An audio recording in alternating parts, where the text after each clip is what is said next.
association. There's no basketball going on. Maybe high school, hata high schools out as kiki. For example, there was a delegate from Tana River who voted. Surely Tana River kuna basketball gani inaendelea, and some other weird places, okay? And I know some of these delegates now kwa ground wanasema us were just told to come and vote under this and this and this county, you know. So maybe going forward, what can be taken? Because if somebody comes and says he's a representative from Tana River, so does this mean that going forward, like they have to give proof, not only of a certificate, because I can go and register a certificate, but there's literally no basketball happening. So what kind of proof would I need to give to show that, for example, in Nairobi, there's NBA, there's proof every weekend, kuna games, kuna pictures and stuff like that. You know, I don't know if I'm making sense. Thank you. Yeah, let me start with the Moulis about proof of delegates.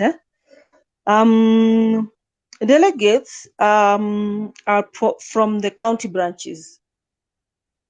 I'm assuming this is Tana River County. Yeah? Delegates are allowed from the county branches. But so long as the county branch is registered, it does not necessarily have to have basketball taking place within that county. So long as it's registered, there's an office under KBF in the county. And kuna mtu amekuwa identified from that county to represent it. Then it's okay. So there's no specific requirement that basketball must be taking place in the county for them to be a bona fide delegate. Hiyo iko sawa? We're just thinking that it's very easy to start preparing for the next election. I just need to register the 40 counties that are not active in basketball. And that means in the election I have 40 votes. Alafu unajua in this petition, KBF haikuta a list ya whoever was participating, whoever was there. Well, so, yeah, we cannot tell. Hata tribunal ilisema KBF did not bring the list of 62 attendees wenye wanasema walikuwa. Yeah, so hii swali yako ingine AGM guy, nimeandika nini? Delegates must be registered. Sorry, hebu rudia swali yako ya kwanza.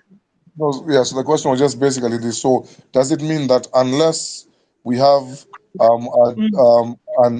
proper AGM with registered members, does it mean that basketball business cannot go on?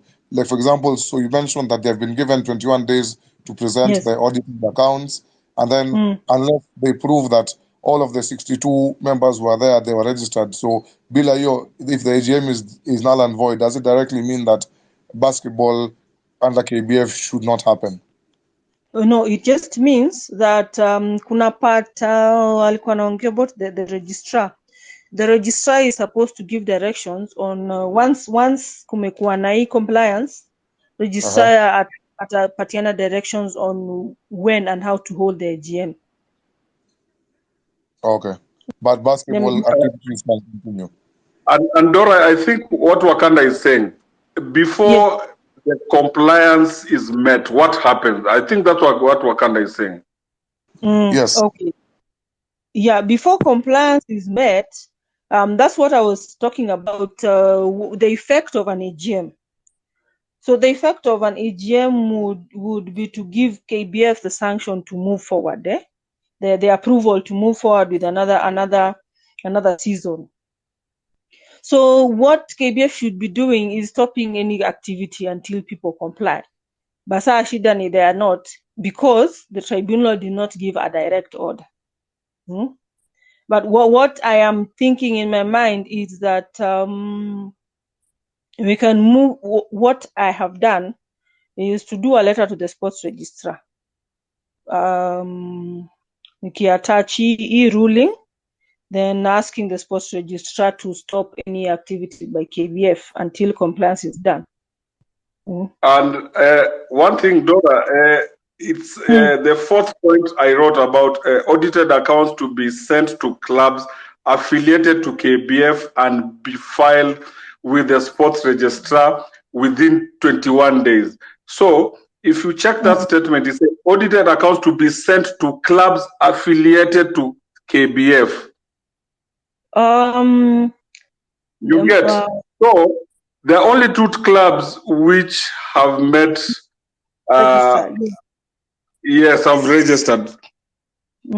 So does it mean the only option KBF has now is sending the audited books to the 2 clubs? Yes. Is that something maybe the ruling was talking about? Yes. That is a problem that we are going to have, because the clubs will need to register.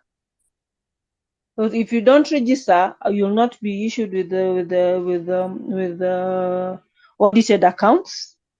Plus, of course, now you're not a bona fide member to attend any AGM, and you'll not be involved in activities of KBF. Sasa unajua all these other clubs need to do registration. Sasa hapo ndio a bit of a problem. That is one. There's another thing that Pati, I want to mention. Yenye itakuwa shida on registration. Apart from clubs, the ones that I had mentioned that need to be registered hapo earlier, nilikuwa nimesema Players Association, Coaches Commission, Women's Commission, na hiyo ingine inaitwaje, Referees Commission. Sasa unajua these ones, according to our constitution ya KBF, they need to be registered by the sports registrar. But sasa sports registrar cannot register them. Unajua kwa nini they cannot be registered? Because the Sports Act does not allow for registration of easy commissions. Under the Sports Act, the only thing that can be registered is a club, a county association, and a national federation. So the thing that we need to do concerning these 4 bodies is to amend our KBF constitution. To amend constitution kusema they do not require registration by the sports registrar. And for that to happen, it needs an AGM or a special general meeting. Yeah? Special general and meeting. who attends the AGM? Unaona vile it's like a circle. We are back to your story ya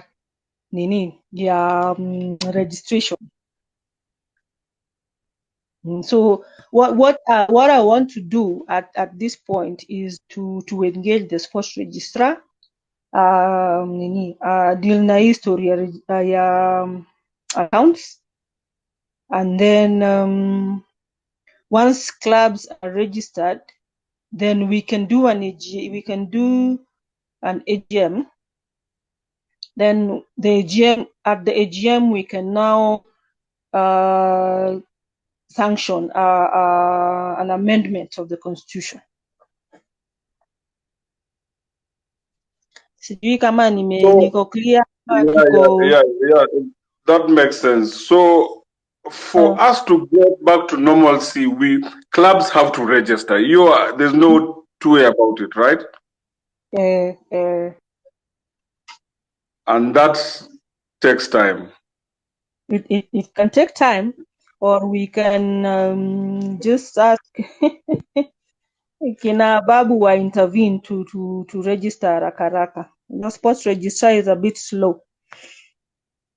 Okay, the issue now is about registration. From where I sit and what I've seen over the years. Hata hii election ya mwisho tulienda, as in, I think me personally, I went to the registrar pale NSSF. So KBF tried to twist here and there, and then the sports registrar was like, "Ni holding election, but you're putting me at a bad place." So si ati kitu imeanza leo, by the way.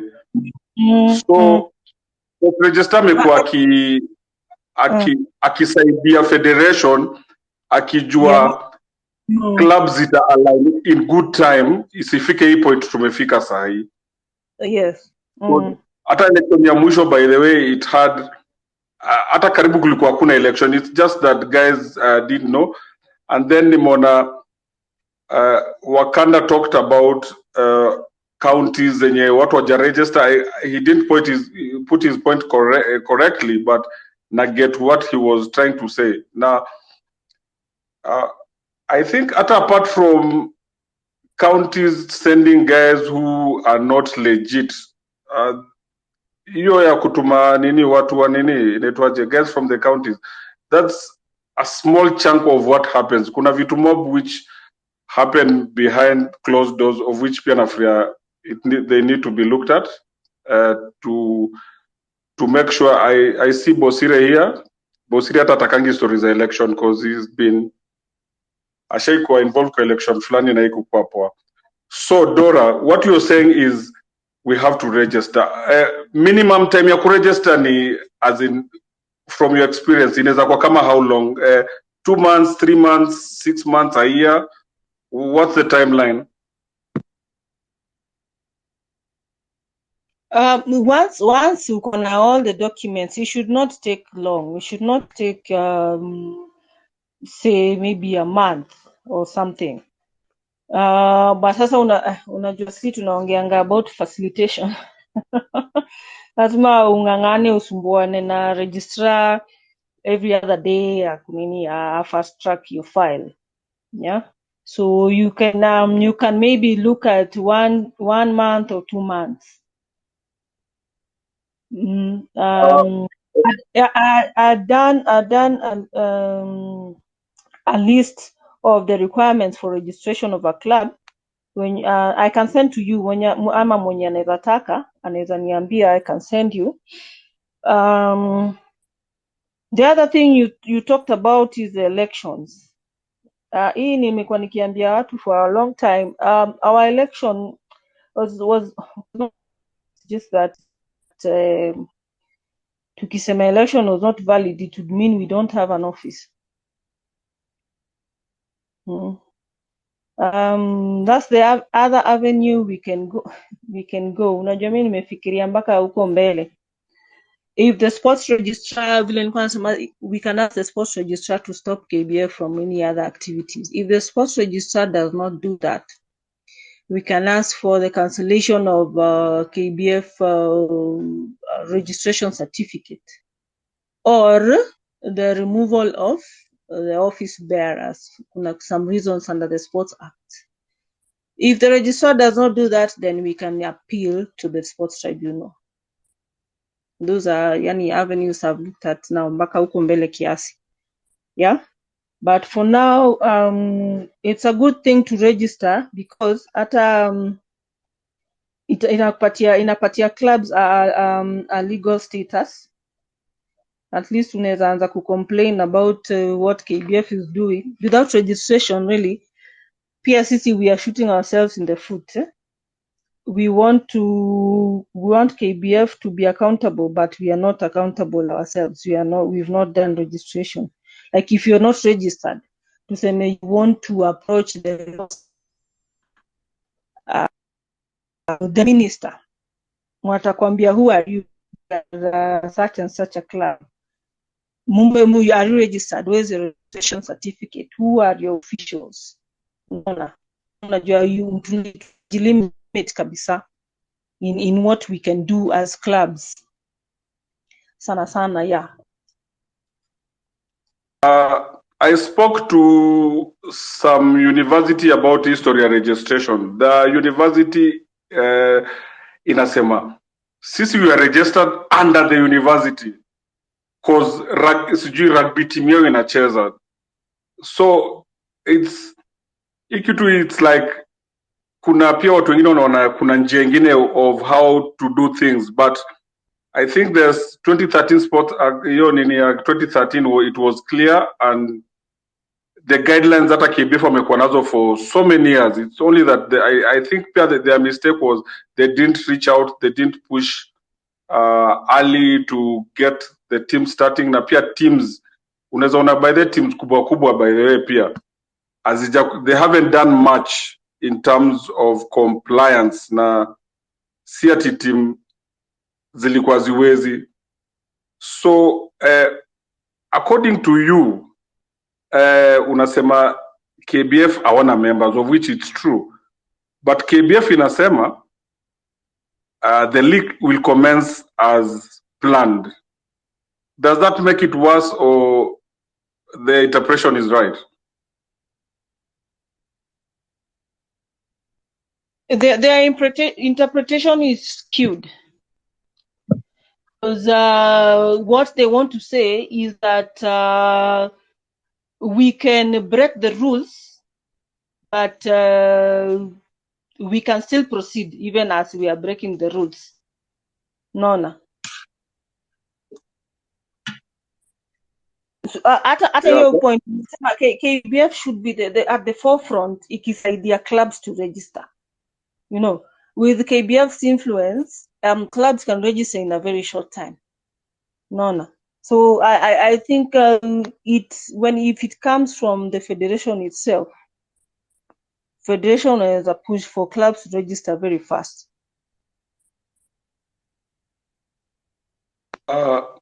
Let's welcome OJ to the conversation. OJ, you uko na team uko na team kwa league, wewe ndio unafanya kazi gani?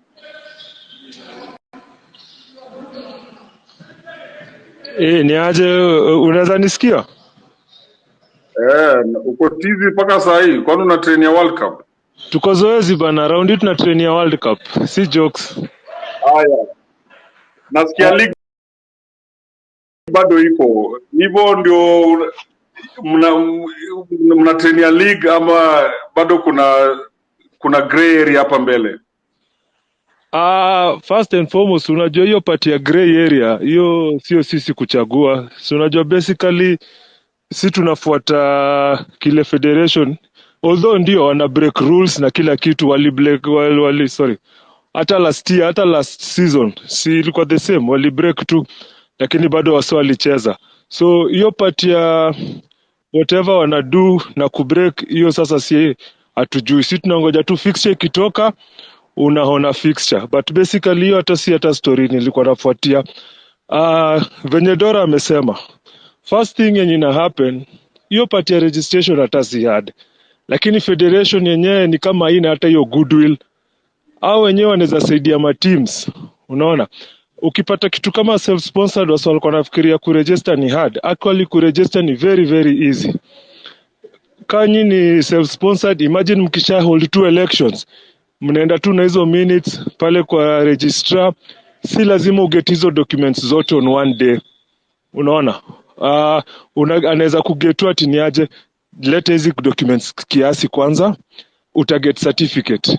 Hizo zingine atakupatia time, itakuwa ni kama yani condition. So hizi zingine later by such and such a date uko usha geti, such and such a date uko usha geti, na by the way utakuwa registered. So kuna vitu zingine tu ni federation, yani hawataki hata kuempower watu, yani hawataki hata kueducate teams zao ndio uweze kujua hiki kitu. Usidhanie ni hard venye watu wanatry kuiweka. Hiki kitu ni rahisi, lakini fanya